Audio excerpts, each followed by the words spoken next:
பிள்ளையான் எனப்படும் சிவனேசதுரை சந்திரகாந்தன் குறித்து குற்றப்புலனாய்வு பிரிவினர் முக்கியமான முடிவொன்றை எடுத்திருக்கிறார்கள். அது குறித்து விரிவாக விளக்கமாக இந்த காணொளியில் பார்க்க இருக்கின்றோம். தன்னுடைய கட்சி உறுப்பினர்களுக்கு கடுமையான எச்சரிக்கையினை விடுத்திருக்கின்றார் எதிர்க்கட்சி தலைவர் சஜித் பிரேமதாசா. அத்துடன் சஜித் பிரேமதாசா தலைமையிலான ஐக்கிய மக்கள் சக்தி கட்சிக்குள் பல்வேறு மாற்றங்கள் செய்யப்பட்டு வருவதாகவும் தகவல் ஒன்று வெளியாகி இருக்கிறது. அது குறித்தும் விரிவாக இந்த காணொளியில் பார்க்கலாம். இலங்கைக்கான இந்திய தூதுவர் சந்தோஷ் ஜாவை சந்தித்திருக்கின்றார் நாமல் ராஜபக்ஷ. அது குறித்த செய்திகளையும் பார்க்கலாம். அத்துடன் சீன தூதுவரை சந்தித்திருக்கின்றார் முன்னாள் ஜனாதிபதி மைத்ரிபால சிறிசேன. இந்த செய்திகள் உட்பட மேலும் ஒரு சில செய்திகளும் தகவல்களும் இன்றைய காணொளியில் காத்திருக்கின்றன. அத்துடன் கேலி சித்திர பகுதியில் மஹிந்த ராஜபக்ஷ மற்றும் நாமல் ராஜபக்ஷவுடன் சம்பந்தப்பட்ட ஒரு முக்கியமான கேலி சித்திரம் இருக்கிறது. எல்லாவற்றையும் தொகுத்து இந்த காணொளியில் பார்க்கலாம். தமிழடியான் சொந்தங்கள் அனைவருக்கும் வணக்கம். செப்டம்பர் மாதம் 17ஆம் தேதி 2025ஆம் ஆண்டு புதன்கிழமை. வாருங்கள் காணொளிக்குள் போகலாம். கைது செய்யப்பட்டு விளக்கமறியலில் வைக்கப்பட்டிருக்கின்ற பிள்ளையான் எனப்படும் சிவனேசதுரை சந்திரகாந்தன், உங்களுக்கு தெரியும், பயங்கரவாத தடுப்பு சட்டத்தின் கீழ் அவர் இப்பொழுது தடுத்து வைக்கப்பட்டிருக்கின்றார். அவர் சம்பந்தமாக குற்றப்புலனாய்வு பிரிவினர் முக்கியமான முடிவொன்றை எடுத்திருக்கிறார்கள். தங்களுடைய முடிவை நேற்று கல்கிசை நீதிமன்றத்தில் குற்றப்புலனாய்வு பிரிவினர் அறிவித்திருக்கிறார்கள். அதாவது கல்கிசை நீதிமன்றத்தில் நேற்று ஒரு வழக்கு ஒன்று நடந்தது. என்ன வழக்கு என்று சொன்னா, உங்களுக்கு தெரியும், கிழக்கு பல்கலைக்கழகத்தினுடைய துணைவேந்தர் பேராசிரியர் சிவசுப்பிரமணியம் ரவீந்திரநாத் அவர்கள் கடத்தப்பட்டு காணாமலாக்கப்பட்ட சம்பவம். அது சம்பந்தமாகத்தான் பிள்ளையான் அவர்கள் கைது செய்யப்பட்டிருந்தவர். ஆரம்பத்தில் அவருடைய கைதை தொடர்ந்து இன்னும் நிறைய பேர் கைது செய்யப்பட்டிருந்தார்கள். அவ்வாறு கைது செய்யப்பட்டு விளக்கமறியலில் வைக்கப்பட்டிருந்த 3 பேரை நேற்று குற்றப்புலனாய்வு பிரிவினர் கல்கிசை நீதிமன்றத்தில் ஆஜர்படுத்தி இருந்தார்கள். அவர்கள் மீதான வழக்கு விசாரணைகள் இடம்பெற்றிருந்தன.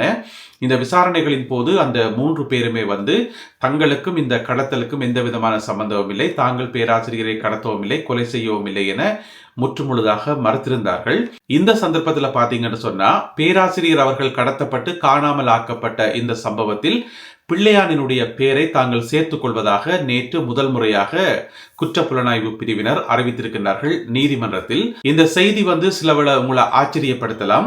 அப்ப இதுக்கு முதல் பிள்ளையானினுடைய பெயர் இந்த வழக்கில் சேர்த்துக் கொள்ளப்படவில்லையா, பிள்ளையான் குற்றவாளி இல்லையா என்று சொல்லி கேட்டீங்கன்னு சொன்னா, அப்படி என்று இல்லை.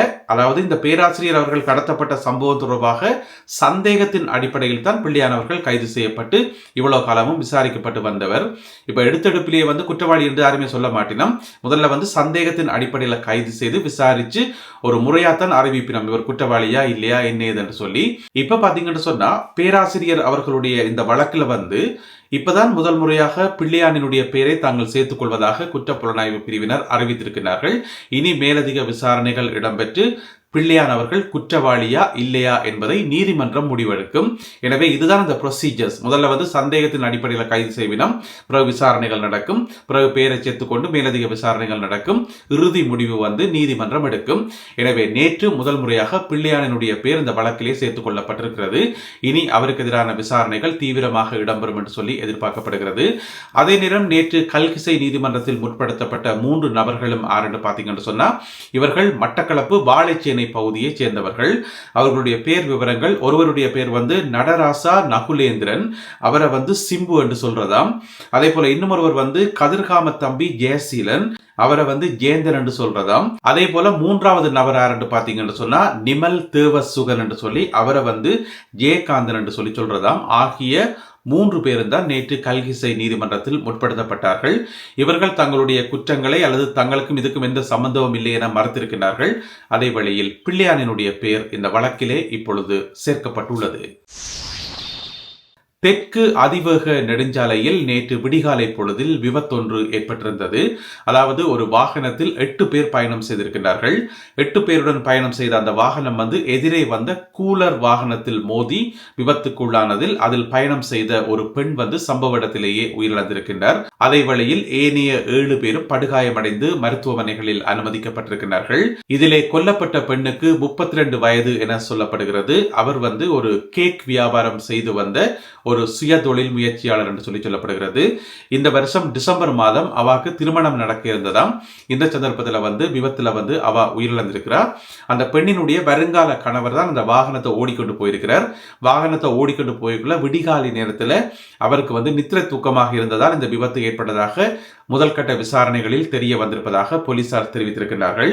இந்த சம்பவத்தில் கொல்லப்பட்ட பெண்ணினுடைய பெயர் புஷ்பகுமாரி சந்தமாலி என சொல்லப்படுகின்றது. இந்த பெண்ணினுடைய உயிரிழப்பு அப்பகுதி மக்களிடையே மிகுந்த கவலையை உருவாக்கியுள்ளது. அதே வேளையில் நேற்றைய நாளில் இடம்பெற்ற இன்னும் ஒரு விபத்து என்று சொன்னால் இது ஒரு பேருந்து விபத்து. இந்த பேருந்து விபத்தில் 15 பேர் காயமடைந்து மருத்துவமனைகளில் அனுமதிக்கப்பட்டிருக்கிறார்கள்.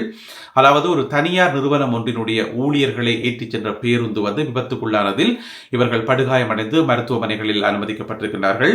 இந்த சம்பவம் எங்க நடந்திருக்கு பார்த்தீங்கன்னு சொன்னா ஹொரண ரத்னபுரி வீதியில் நடைபெற்றிருக்கின்றது. எனவே இலங்கையில இதோட இந்த வருஷத்துல மட்டும் எத்தனையோ பேருந்து விபத்துக்கள் நடந்திருக்கிறது. அதில் எத்தனையோ பேர் கொல்லப்பட்டிருக்கின்றார்கள்.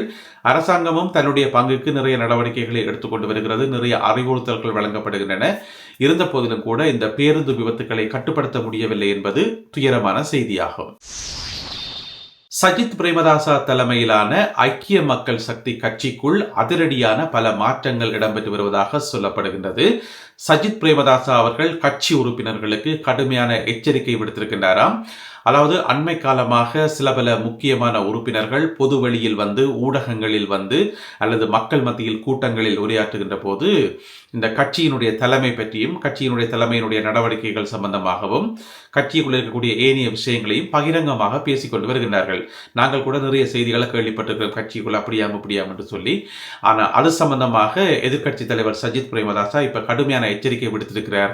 இனிமேல் ஆறாவது பொது வெளியில பகிரங்கமாக கட்சியை பற்றி ஏதாவது காய்ச்சிங்கன்னு சொன்னா அல்லது கட்சி தலைமையை பற்றி ஏதாவது காய்ச்சிங்கன்னு சொன்னா, கட்சி தலைமைன்றது அவர் தானே, எனவே அவரை பற்றி யாராவது பொது வழியில ஏதாவது குறை குற்றங்கள் காய்ச்சிங்கன்னு சொன்னா உடனடியாக கட்சியிலிருந்து நீக்கப்படுவீர்கள், ஒழுக்காற்று நடவடிக்கைக்கு உட்படுத்தப்படுவீர்கள் என்று சொல்லி கடுமையான எச்சரிக்கை விடுத்திருக்கின்றார் சஜித் பிரேமதாசா. என்ன பிரச்சனை என்று சொன்னா சஜித் பிரேமதாசாவை தலைவர் பதவியிலிருந்து நீக்கணும், அவருக்கு பதிலாக வேறு ஆட்களை கொன்றோணும் என்று சொல்லி, அப்பதான் கட்சி உருப்படும், அப்பதான் கட்சியால ஆட்சியை பிடிக்க முடியும் என்று சொல்லி கட்சியினுடைய முக்கியமான உறுப்பினர்கள் பகிரங்கமாகவே சொல்லி வருகின்றார்கள்.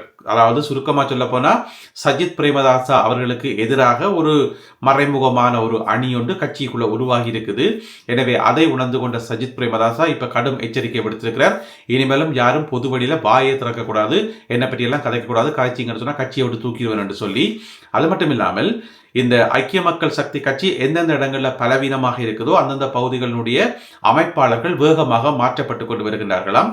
பழைய அமைப்பாளர்களை தூக்கி போட்டு புது புது அமைப்பாளர்களை போட்டு வருகின்றாராம் சஜித் பிரேமதாசா. இப்ப எதுக்கு அவசரமாக இந்த மாற்றம் எல்லாம் நடக்குது என்று சொன்னா, அங்கால பாத்தீங்கன்னு சொன்னா மஹிந்த ராஜபக்ஷ ஆரம்பிச்சிருக்கிறார் தன்னுடைய பங்குக்கு மஹிந்தவின் காட்டில் நாமலின் வாசனை என்று சொல்லி பேரை போட்டு ஒரு நடவடிக்கை ஆரம்பித்திருக்கிறார்கள். அதாவது கட்சியை மீண்டும் பலப்படுத்தி நாமல் ராஜபக்சவை எப்படியாவது ஜனாதிபதி ஆக்கணும் என்று சொல்லி அந்த நடவடிக்கையை ஆரம்பித்திருக்கிறார்கள். எனவே இங்கால சஜித் பிரேமதாசா என்ற கட்சியில யாருடைய காற்றில யாருடைய வாசனை என்று சொல்லி தெரியல. ஒருவேளை பிரேமதாசாவினுடைய காற்றில் சஜித் பிரேமதாசாவின் வாசனையோ இன்னோ தெரியல, அதை பற்றி ஒன்றுமே சொல்லல. எனவே இந்த இரண்டு கட்சிகளும் இப்பொழுது விழித்தெழுந்து வேகமாக தங்களுடைய கட்சிகளை புனரமைக்கின்ற பணிகளில் ஈடுபட்டிருக்கின்றார்கள். புனரமைத்து என்ன செய்ய போகிறார்கள் என்பதை பொறுத்திருந்து பார்ப்போம். இலங்கைக்கான சீன தூதுவர் முன்னாள் ஜனாதிபதி மைத்திரிபால சிறிசேனவை சந்தித்து கலந்துரையாடி இருக்கின்றார். இப்ப அண்மை காலமா பாத்தீங்கன்னு சொன்னா எல்லா முன்னாள் ஜனாதிபதி மேரையும் சந்திச்சு காய்ச்சி கொண்டே வரார் சீன தூதுவர். இதுக்கு முதல் பாத்தீங்கன்னு சொன்னா மஹிந்த ராஜபக்சவை சந்திச்சிருந்தவர், அதுக்கு பிறகு ரணில் விக்ரமசிங்கவை சந்தித்து உரையாடி இருந்தவர். இப்ப பாத்தீங்கன்னு சொன்னா மைத்திரிபால சிறிசேனவை சந்தித்து கதைத்திருக்கின்றார். இன்னும் சந்திரிகா பண்டாரநாயக்கா குமாரதுங்கவை மட்டும்தான் சந்திக்கல, அவரையும் சந்திக்கிறாரோ இன்னும் தெரியல. எதற்காக இந்த சந்திப்புகள் சொன்னா அது சம்பந்தமாக நாங்க பெருசா ஒன்றும் கவலைப்பட தேவையில்லை. சும்மா ஒரு சம்பிரதாயபூர்வமான ஒரு சந்திப்பு தான் சொல்லப்படுகிறது, அல்லது ரகசியமாக ஏதாவது கலைத்தார்களோ இன்னும் தெரியல. ஆனா வெளியில சொல்லப்பட்டது சம்பிரதாயபூர்வமான சந்திப்பு. என்னன்னு சொன்னா முன்னாள் ஜனாதிபதிமாருக்கான சலுகைகள் எல்லாம் நீக்கப்பட்டு அவர்கள் இப்பொழுது சாதாரண குடிமக்களாக தரமிறக்கப்பட்டிருக்கிறார்கள். அவர்களும் நாங்களும் எல்லாருமே ஒன்றுதான் இருப்ப. எனவே அந்த அடிப்படையில் அதன் நிமித்தமாக சீன தூதுவர் சந்திச்சு சுகநலன்கள் விசாரிச்சிருக்கலாம் என்று சொல்லி சொல்லப்படுகிறது. எனவே வெளிவந்த தகவல்களின் அடிப்படையில் சம்பிரதாயபூர்வமாக சந்தித்ததாக சொல்லப்படுகிறது. உள் விஷயங்கள் வெளிவரவில்லை. அதே நேரம் பார்த்தீங்கன்னு சொன்னா இலங்கைக்கான இந்திய தூதுவர் சந்தோஷ் ஜா நேற்றைய நாளில் பாராளுமன்ற உறுப்பினர் நாமல் ராஜபக்சவை சந்தித்து கலந்துரையாடியிருந்தார். கொழும்பிலே இருக்கின்ற இந்திய இல்லத்தில் இந்த சந்திப்பு இடம்பெற்றது. தற்போதைய நாட்டு நிலைமைகள் சம்பந்தமாக நாமல் ராஜபக்சவிடம் இந்திய தூதுவர் கேட்டறிந்ததாக சொல்லப்படுகின்றது. எனவே அண்மை காலமாக அடுத்தடுத்து எதிர்த்தரப்பில் இருப்பவர்களை இந்திய தூதுவரும் சீன தூதுவரும் மாறி மாறி சந்திப்பது ஒரு பரபரப்பை உருவாக்கியுள்ளது. அடுத்ததாக இன்றைய கேலி சித்திரம் கார்ட்டூன். ஒரு சிலை ஒன்று இருக்குது. அந்த சிலை ஏற்கனவே எல்லாம் பாலடைஞ்சு இடிஞ்சு உள்ளுக்குள்ள இருக்கிற கல்லெல்லாம் வெளியில தெரியுது. அந்த சிலை நிக்காது, அது கவுண்டு போய் கிடந்தது. அந்த சிலை யாற்ற சிலை என்று பார்த்தீங்கன்னு சொன்னா முன்னாள் ஜனாதிபதி மஹிந்த ராஜபக்சவினுடைய சிலை. அதை ஒரு தடியை கொடுத்து தட்டி நிமித்துறார். அந்த சிலையை கஷ்டப்பட்டு நிமித்துறார் நாமல் ராஜபக்ச. எனவே சிலை நீக்குமா இல்லையா என்பதை நாங்கள் பொறுத்திருந்து பார்ப்போம். இந்த ஒரு கேலி சித்திரம் மற்றும் இன்றைய காணொலியில் பகிர்ந்து கொள்ளப்பட்ட செய்திகள் தொடர்பான உங்களுடைய கருத்துக்களை மறக்காமல் கீழே எழுதுங்கள். மீண்டும் மற்றும் ஒரு காணொலியில் உங்களை சந்திக்கின்றேன். அதுவரை நன்றி, வணக்கம்.